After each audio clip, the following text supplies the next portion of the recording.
கடந்த 22ஆம் தேதி தொடங்கியது ஐபிஎல் திருவிழா. இதில் மொத்தம் 10 அணிகள் விளையாடும். Chennai Super Kings, Mumbai Indians, Royal Challengers Bangalore, Kolkata Knight Riders, Sunrisers Hyderabad, Delhi Capitals, Rajasthan Royals, Punjab Kings, Gujarat Titans மற்றும் லக்னோ சூப்பர் ஜெயின்ஸ் ஆகியவை போட்டியில் களமிறங்கி வருகின்றன. அந்த வகையில் சென்னை சூப்பர் கிங்ஸ் மும்பை இந்தியன்ஸுடன் மோதி தனது முதல் போட்டியில் வெற்றி பெற்றது. அதன் பிறகு தொடர்ந்து 4 போட்டியிலும் தோல்வியை தழுவியது.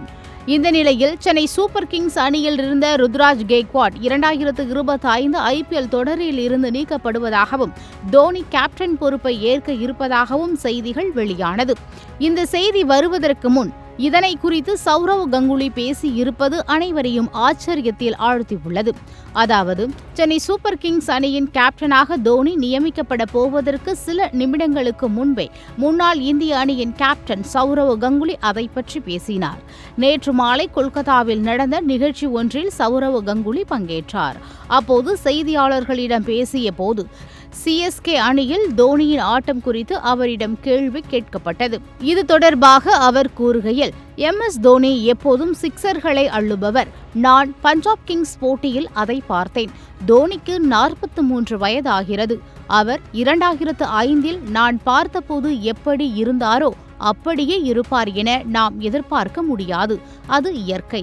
ஆனால் அவரிடம் இன்னமும் 6 அடிக்கும் சக்தி இருக்கிறது. தோனியின் மனநிலை இப்போது எப்படி இருக்கிறது என எனக்கு தெரியவில்லை. சென்னை சூப்பர் கிங்ஸ் அணி தோனியை குறித்து என்ன நினைக்கிறது என எனக்கு தெரியவில்லை. ஆனால் பஞ்சாப் கிங்ஸ் அணிக்கு எதிராக அவர் ஆடியதை நான் பார்த்தேன். சில சிக்சர்களை அடித்தார். அது அவரது அனுபவம்தான். அவர் இதுவரை என்ன சாதித்தாரோ, இந்த விளையாட்டை எப்படி புரிந்து கொண்டிருக்கிறாரோ, அதன் மூலம் சிஎஸ்கே அணிக்கு எது நல்லதோ அதை அவர் செய்கிறார். தோனி சிஎஸ்கே அணிக்காக விளையாடுகிறார் என்றால் அவர் நிச்சயமாக அந்த அணியின் கேப்டனாக விளையாட வேண்டும். அவர் கேப்டனாக இருந்தால் முற்றிலும் வேறு ஒரு ராட்சசன் போல் இருப்பார் என்று கூறினார்.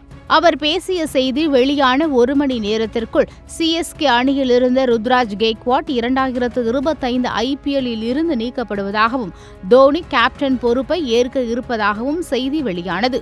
கங்குலி சொன்ன வார்த்தைகள் அப்படியே செய்தியாக வெளியானதும் பலருக்கு ஆச்சரியத்தை ஏற்படுத்தியுள்ளது. தற்போது சிஎஸ்கே ரசிகர்கள் சந்தோஷத்தின் உச்சத்தில் இருக்கிறார்கள்.